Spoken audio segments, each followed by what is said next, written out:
This space jump was never meant to happen. The world held its breath as the countdown reached 0. The capsule hatch opened, revealing the vast blackness of space.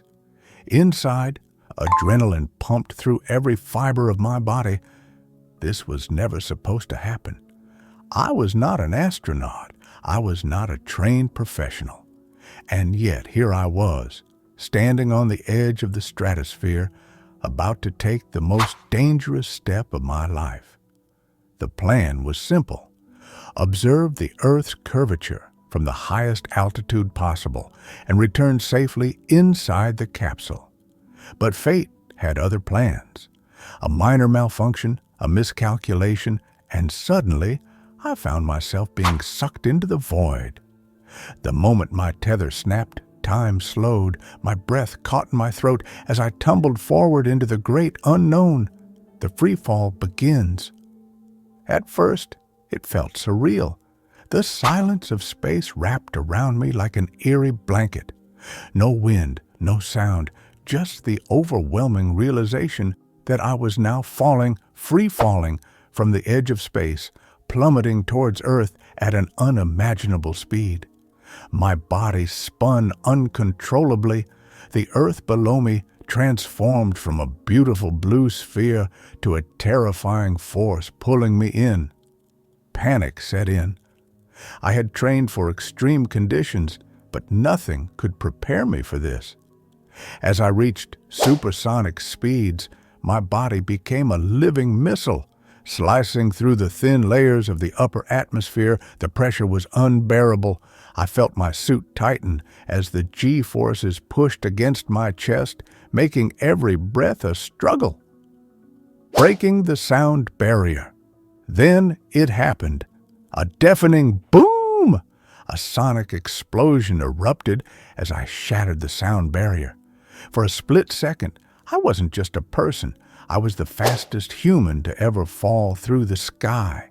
My body, a mere speck against the vastness of the earth, moving faster than the speed of sound. But speed wasn't my only enemy. At such velocity, even the slightest mistake could mean instant death. My visor fogged up. My oxygen supply fluctuated. The heat from the air friction burned against my suit. If I lost consciousness now, it would be over. The near-death experience. Suddenly, my left glove malfunctioned, and I felt a burning sensation creeping up my arm. The suit was designed for high-altitude survival, but it wasn't indestructible. If it tore apart, my blood would start boiling instantly. My mind raced. This wasn't how it was supposed to end. As I spiraled toward the lower atmosphere, my vision blurred. Lack of oxygen, extreme pressure. The world around me turned into a hazy mix of colors. I forced myself to focus. If I passed out now, I'd never wake up. Deploying the parachute.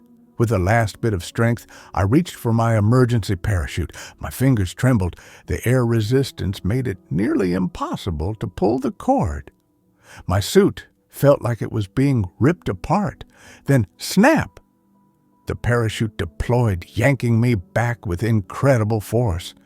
My descent slowed, but the danger wasn't over. The sudden deceleration nearly tore my body apart. My lungs ached. My arms felt like lead, but I was alive.